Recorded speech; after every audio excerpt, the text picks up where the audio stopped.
There is a cup on a stone table on a mountain in central China. The cup is small. It is the color of old bone. It holds approximately 90 milliliters of liquid, which is enough for one slow drink by a man who knows how to drink slowly. Inside the cup, at this moment, there is pale green tea. The tea is warm. The steam rises from the surface of the tea in a thin, straight line that does not curve, because the air at that altitude on that morning was completely still. The mountain is Wudang. The shrine is called the Clear Water Pavilion. The cup has been on the stone table almost every morning since the spring of 1949. For 23 years, that cup ended fights before they began. 41 men climbed the path to take it. The men were not amateurs. One of them had been a captain in the Imperial Japanese Army's hand-to-hand combat school, a man who had survived 4 campaigns in Manchuria. 2 of them had been senior students of Sun Lutang, the great internal master who taught the generals. One of them was the son of a man who had killed 7 bandits with a sword in 1937 and had taught his son everything he had survived to know. They were not children. They were not tourists. They had climbed the mountain because they had heard the story, and they did not believe it. The story was this: an old man at the top of the path would hand them a full cup of tea, would ask them to fight him without spilling it, and they would lose. 41 men climbed. 41 men were handed the cup. 41 men spilled the tea within the first movement of their bodies. The old man had never thrown a strike.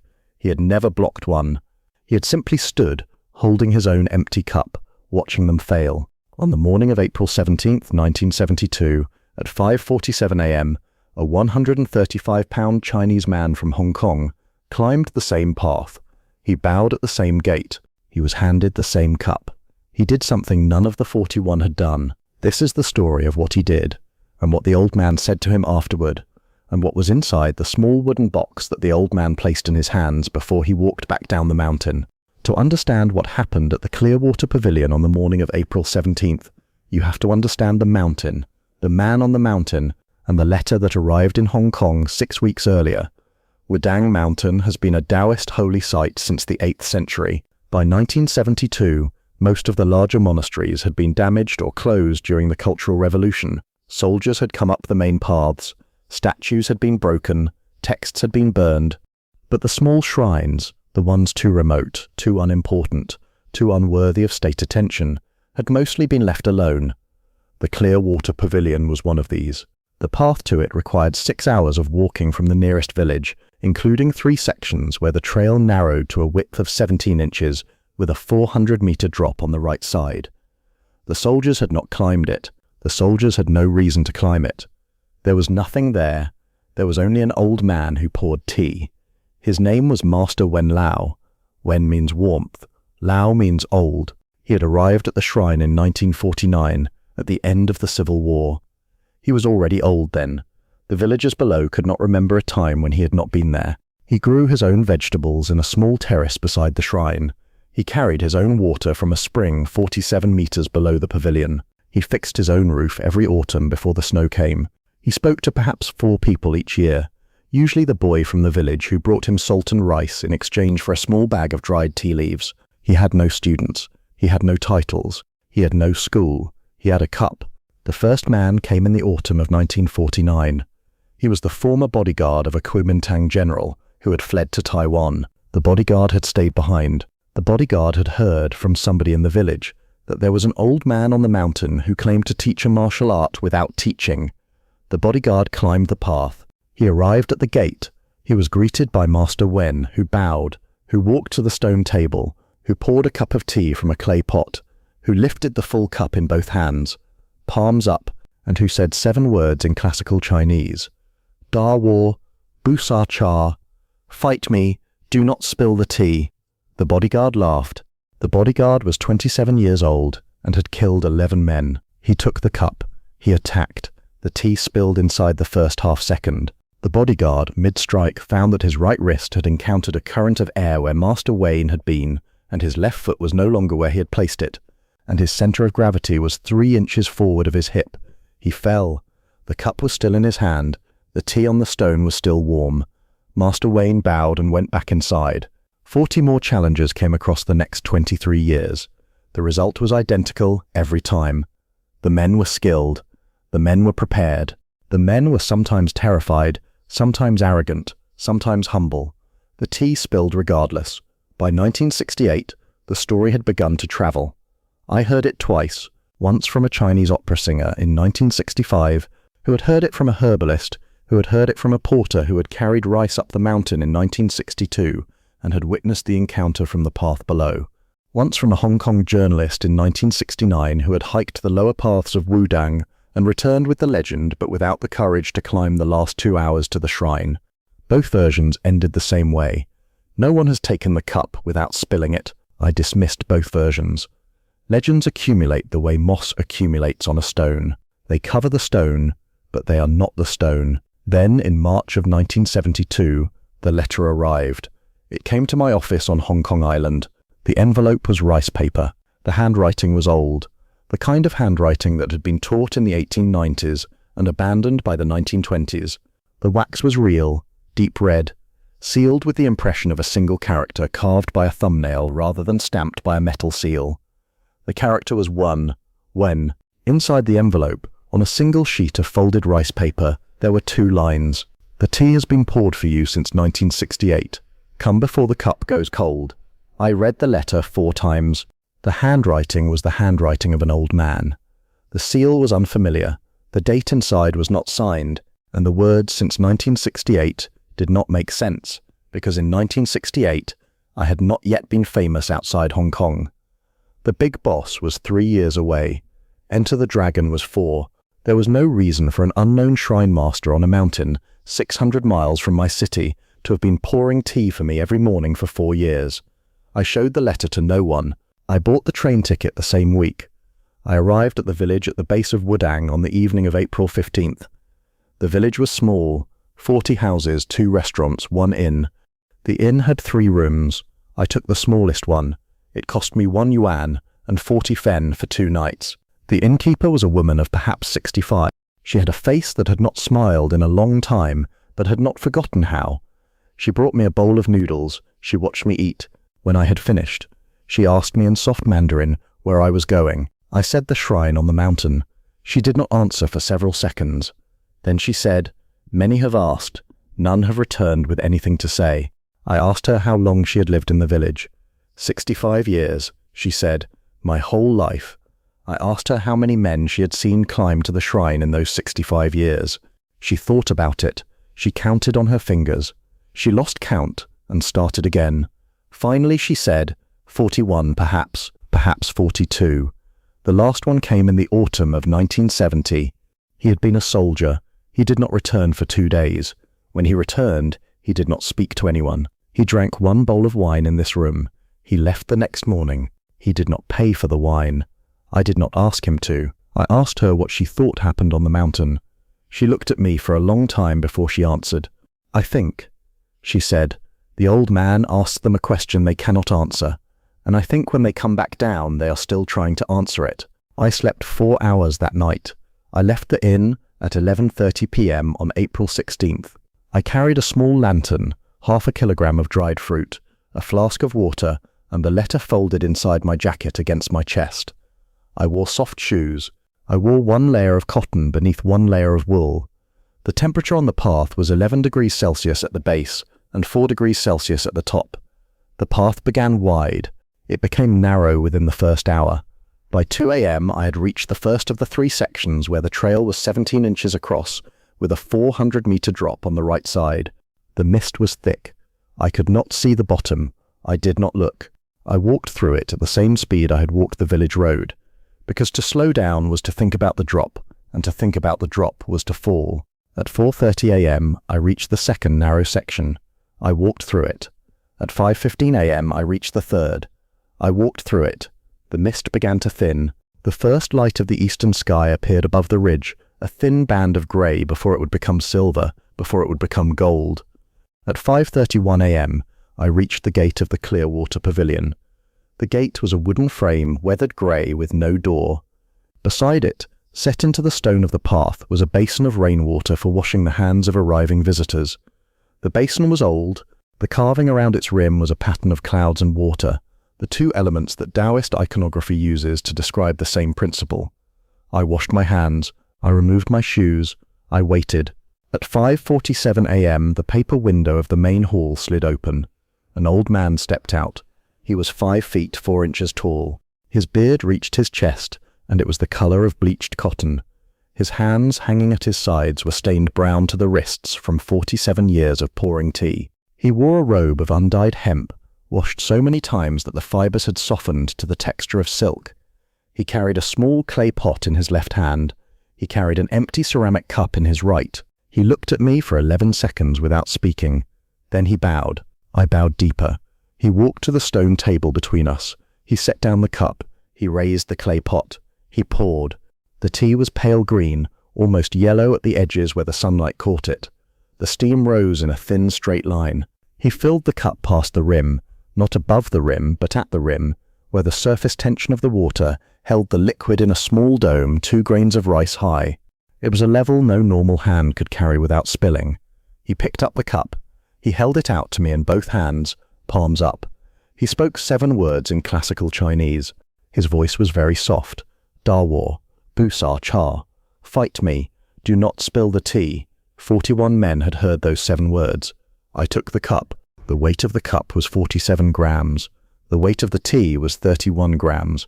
The total weight balanced in the palm of my right hand was 78 grams, about the weight of a small bird. The surface of the tea, held above the rim by surface tension, trembled when I breathed. I held the cup. I felt the trembling. I understood, in the first 3 seconds of holding it, what the cup was. The cup was a sensor. The cup was a witness. The cup was an instrument of measurement so sensitive that it would record any motion I made anywhere in my body, however small, however hidden. I had been training for 22 years. I had not held an instrument like this before. I decided to begin. The first attempt, the strike, I committed to a single straight punch, left hand, half speed, aimed at the center of Master Wén's sternum. It was the kind of strike a teacher throws at a student to test reflex. Not to harm, to ask. I extended. The tea spilled. It did not spill because Master Wén had moved. Master Wén had not moved. He stood exactly where he had been standing for the previous 22 seconds, hands at his sides, weight balanced over both feet, eyes on my eyes. The tea spilled because of me. At the moment, my left hand committed forward. My right hand, the hand that held the cup, counter-rotated backward by approximately 4 degrees. Not a large rotation, not a rotation I had ever felt before, but the cup felt it. The meniscus broke. A single drop fell on the stone. I lowered my left hand. I stood still. I looked at the cup. I looked at the drop on the stone. I understood something I had not known for 22 years. Every strike I had ever thrown, every punch, every chop, every elbow, had been accompanied by a counter-rotation of the opposite hand. I had not been taught this. No teacher had ever mentioned it. The counter-rotation was simply how my body had been built to keep balance during commitment. It was invisible. It was automatic. It was the cost of every strike I had ever made. The cup had told me what 22 years of teachers had not. Master Wén bowed. He poured another cup. The second attempt. The kick. I took the second cup. I understood the puzzle differently now. The hands must be still. The arms must not commit. If I were to fight, I would have to fight with my feet. I shifted my weight to my right leg. The tea moved, a tremor at the rim. I stabilized. I drew my left knee upward, slowly, into chamber. The tea moved again. I stabilized again. I extended the kick, a low front kick, aimed at the area of stone where Master Wén had been standing 2 seconds earlier. Master Wén was no longer standing there. He had shifted 6 inches to his left. He had not shifted before the kick. He had shifted during the kick. At the exact moment, my standing leg made its micro-adjustment to balance the weight of the kicking leg. Master Wén had moved into the corridor of weight that my body had just vacated. He had not retreated. He had occupied the space my own balance shift had emptied for him. The kick missed by 11 inches. I stood on one foot holding the cup, with the tea still full to the rim, looking at an old man who had moved into a space my own body had told him would be empty. He bowed. I lowered my leg. I stood still. I understood the second thing. A strike requires the body to commit. The body that commits creates a hole where it used to be. Master Wén did not need to dodge my kick. My kick had told Master Wén exactly which 6 inches of stone would be safe for him to stand on at the precise moment of the kick's extension. The strike had been an invitation, broadcast in advance to a destination the striker did not know he was offering. The cup had forced me to keep my upper body still. The still upper body had announced the lower body's intentions twice as loudly as any preparation I had ever made before. The strike, I understood, is a confession. The trained eye reads the confession before the body completes it. Master Wén bowed. He did not pour a third cup. He waited. The third attempt, the approach. I did not move for nearly 2 minutes. I stood on the stone with the cup held level in my right hand, tea trembling at the rim, breathing slowly through my nose. I let my mind walk around the puzzle. The 7 words were not a riddle. They were a lesson stated as a paradox. Fight me, do not spill the tea. The lesson was that you cannot do both. Every strike cost balance. Every motion costs presence. The man who holds the cup cannot strike without losing the cup. The man who would not lose the cup cannot strike. 41 men had tried to strike. 41 men had spilled. Therefore the man who would honor the question must do what? I stepped forward. I did not strike. I did not kick. I walked. 1 step, 2 steps. The cup remained level. The tea trembled but did not break. The meniscus. 3 steps. 4. I was now within arm's length of Master Wén. He had not moved. His hands were still at his sides. His eyes were on my eyes. I did not raise my hand. I held the cup out, in both hands. Palms up. I bowed. I spoke 7 words in classical Chinese. My voice was very soft. Hair cha, busar, tray. For 11 seconds, Master Wén did not move. Then he reached forward. He took the cup from my hands. He raised it to his lips. He drank. He drank slowly. He drank all of it. He set the empty cup down on the stone table. He sat down on the wooden bench beside the table. He gestured for me to sit. I sat. I had not defeated him. I had not been defeated. I had done the one thing no man had done in 23 years. I had refused to play the game on its stated terms. I had handed the puzzle back, and the old man, for the first time in 23 years, had chosen to answer it. We sat across from each other for a long time without speaking. The mist began to lift. The sun came over the eastern ridge at 6:31 a.m. The light moved across the stones of the courtyard in a slow wash. First grey, then silver, then the colour of brass. Master Wén poured tea for both of us. This time the cups were filled normally, to 2/3, the level a man can drink without ceremony. He drank. He set the cup down. He looked at me for a long moment. He spoke first, in Mandarin, slowly, so I could hear every syllable. I have been waiting, he said, for someone to refuse the question. I asked for how long. He smiled, the first smile I had seen on his face since he had stepped out of the paper window. For 23 years, or perhaps for 47, or perhaps, he said, since I was 11 years old, and my own teacher poured tea for me on a mountain in Sichuan in 1911 and asked me the same 7 words. I spilled the tea. I have been pouring it ever since, waiting for the answer my teacher waited for from me. He drank again. You are the answer. I did not reply immediately.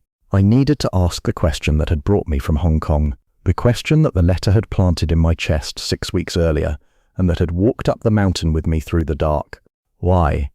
I said, did you write that the tea had been poured for me since 1968? Master Wén set down his cup. He folded his stained hands in his lap.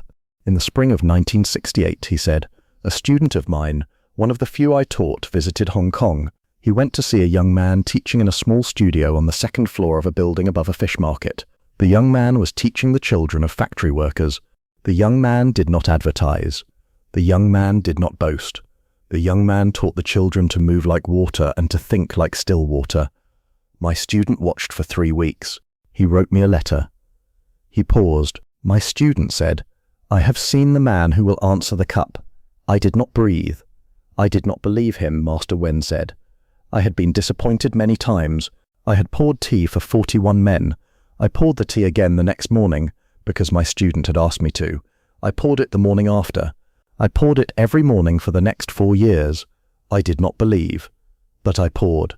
I asked, what was the name of your student? Master Wén smiled again. The smile was very small. He asked me not to tell you. He said the answer must come without the name. The name would make the answer about the messenger. The answer must be only about itself. I sat with that for a long time. Then Master Wén explained the principle. The 7 words, he said, are not a fighting instruction. They are a diagnostic. The cup measures the cost of every motion the body makes. A trained fighter sees the strike. The cup sees what the strike requires. To strike is to spend balance. To spend balance is to spill the cup. The cup cannot be held by a striker. The cup cannot be held by anyone who believes the body can move without cost. He picked up the empty cup. He held it between his thumb and his forefinger. This is not a question about fighting, he said. This is a question about honesty. A man who lies to himself about his own art, about what it costs, about what it leaves behind, cannot hold the cup. The cup forces the fighter to see what the fighter has been doing for 20 years without seeing. He set the cup down.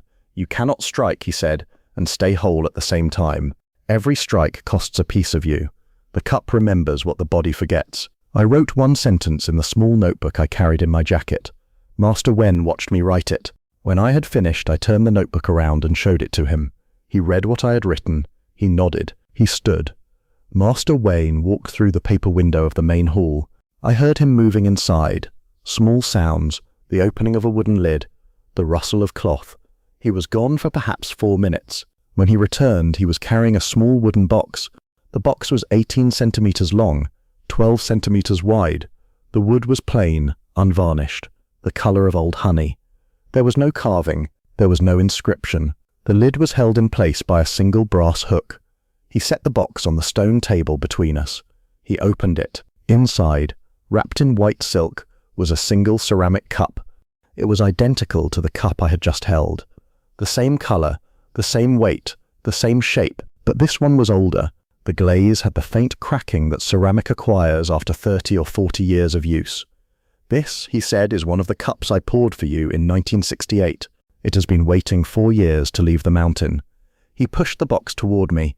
Take it, he said, to Hong Kong. Take it to America. Pour the tea for your students. Ask them the 7 words. Do not let them spill the cup. Watch which ones understand that the question is not the fight. The ones who understand, those are the ones you will teach the second answer to. The ones who try to strike with the cup in their hand, those are the ones who still believe the body can move without cost. I bowed deeply. I took the box. I asked, what is the second answer? He smiled. The first answer, he said, is to refuse to strike. The first answer is the wisdom that the cost is real. A man who learns the first answer becomes a careful man. He spends his motion well. He does not throw strikes he cannot afford. This is wisdom. This is the first achievement of the art. He paused. He looked at the cup in the box. The second answer, he said, is what you do after you have drunk the tea, after you have understood the cost, after you have refused the fight that would empty you. The second answer is to fill the cup again for someone else, without claiming credit for what you learned. The first answer keeps the man whole. The second answer makes the man into a path. A teacher who keeps only the first answer becomes a wise man. A teacher who keeps the second answer becomes the way itself. He sat down. He looked at me for a long moment.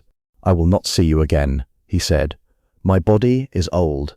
The seasons are short now, but the cup will see your students. And if you have understood, truly understood, one of them will climb a mountain in 50 years, and another old man will pour tea, and the question will be asked again. I stayed at the shrine for 3 more hours. We did not speak much. We drank tea. Master Wén showed me how he prepared the leaves, a small movement of the wrist that pulled the bitter compounds away from the sweet ones. He showed me how he poured. The pour was not from height. The pour was from stillness. The body of the pourer did not move. Only the tea moved. At 9:47 a.m. I stood. I bowed. I turned. I walked to the gate. I put on my shoes. I walked down the mountain. I did not look back. I carried the wooden box wrapped in cloth against my chest, where the cup would not move with my walking.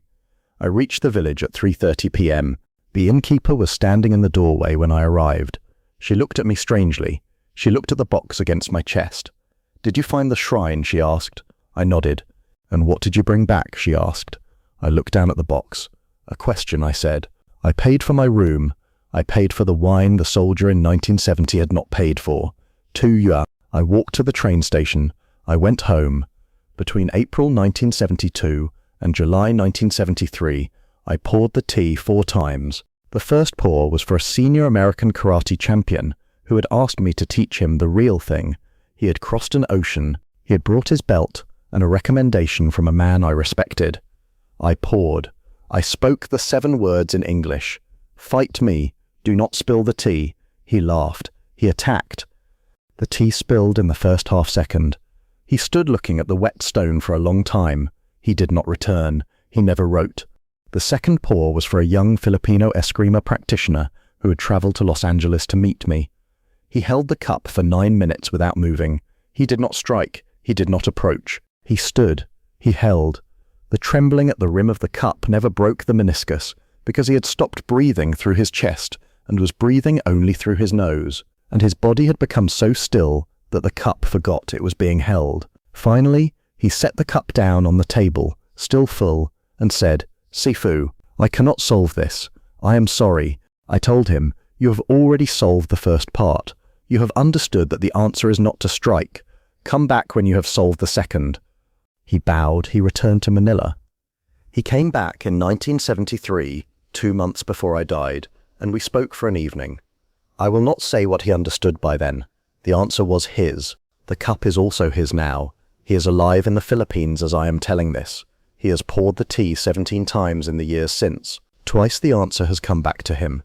The third pour was for a Hollywood actor. The actor took the cup. The actor looked at me. The actor said, "This is not a fight. This is a joke." The actor walked out. I poured the tea on the ground myself. The fourth pour was for a 19-year-old student named Daniel. Quiet, watchful, undistinguished in any visible way. He had been with me for 14 months. He did not ask many questions. He paid attention. He was the kind of student a teacher does not notice at first, and then cannot stop noticing. I poured. I spoke the 7 words. Daniel held the cup. He did not strike. He did not approach. He did not stand for 9 minutes the way the Filipino had stood. He waited only 47 seconds. Then he walked forward, slowly, deliberately, without raising the cup or lowering it. He stopped 1 meter from me. He held the cup out to me in both hands, palms up. He said, in English, "Drink the tea, do not spill it." I drank all of it. I set the cup down on the table. I had been carrying Master Wén's gift for 11 months. That afternoon, in the quiet of the studio, with Daniel still standing in front of me and the empty cup between us, I understood why Master Wén had said the path itself. The cup had passed from a teacher in Sichuan in 1911 to a student in Hubei, from a teacher in Hubei in 1968 to a student in Hong Kong, from a teacher in Hong Kong in 1973 to a student in Los Angeles. The cup was not an object. The cup was a relay.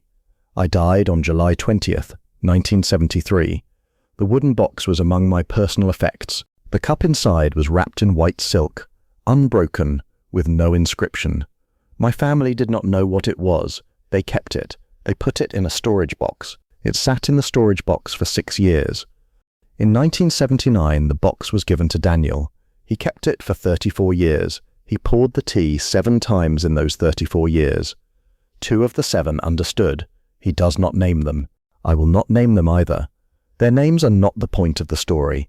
In 2013, Daniel, now in his 60s, climbed Wudang Mountain himself. He climbed the same path I had climbed 41 years earlier. The Clear Water Pavilion was empty. Master Wén had died in 1981, quietly, in his sleep, in the small room behind the paper window. The shrine had no caretaker. The roof had a hole. The stone table was still there. Daniel set the cup on the stone table. He filled it from a flask of tea he had carried up the mountain in his jacket against his chest. He set the cup down at the level Master Wén had poured. Meniscus above the rim, 2 grains of rice high. He did not stay. He walked back down the mountain. When local hikers reached the shrine 3 days later, the cup was empty. There was no spill on the stone. There was a small note beside the empty cup, written on a torn piece of rice paper, in classical Chinese, in handwriting that no one has identified. The note said, "Wén de cha hai re." Wén's tea is still warm. The cup was photographed. The note was photographed. Both photographs are held in a private archive in Wuhan. The cup itself has not been seen since 2013. There are rumors. There are always rumors. A martial arts teacher in Chengdu claims to have it. A monk in Taiwan claims to have it. A collector in Kyoto claims to have it. Each of them, when asked, smiles and pours tea from a different cup, and ask the visitor the 7 words. Some of the visitors spill, some do not. I have told this story to one student in my lifetime. I told it to Daniel on a Tuesday evening in 1972, after he had passed a test he did not know he was taking. I told it once. I did not write it down. I am telling it now because every story that is told only once dies with the listener, and the cup deserves to be remembered by more than the few who have held it. The principle is not Chinese. The principle is not Taoist. The principle is not mine. The principle belonged to Master Wén's teacher on a mountain in Sichuan in 1911. It belonged before him to whoever poured the tea for that teacher in the late Qing dynasty. It belonged before that somewhere to someone whose name has been forgotten. It will belong to whoever holds the cup next. Here is what the principle says. Every strike costs a piece of you. The body that moves spends presence. The presence cannot be replaced by the strike that spent it. A man who fights every fight that is offered to him spills the cup of his own life across the years until there is nothing left in the cup to drink. 41 men spilled the tea on Wudang Mountain because they believed the question was a fighting question. The question was not a fighting question. The question was a question about what fighting costs. You cannot strike and stay whole at the same time. This is true on a mountain in Hubei. It is true in a boxing ring in Las Vegas. It is true in a boardroom in Tokyo. It is true at a dinner table on a Tuesday night when someone says something that demands a response from you and your hand begins to move toward the answer without asking your mind for permission first. Every motion costs a piece of you. The cup is the witness. The wise man does not refuse to fight. The wise man asks before every fight, "What will this cost me, and what will be left in the cup when I am done?" If the answer is nothing left, the wise man bows and turns and walks away. If the answer is enough to keep pouring, the wise man fights, and he fights fully, because the cost has already been counted. That is the first answer. The second answer is to fill the cup again, for someone else, without claiming credit for what you learned in the filling. The first answer is wisdom. The second answer is generosity. The man who keeps both becomes the path itself. There is a cup on a stone table on a mountain in central China.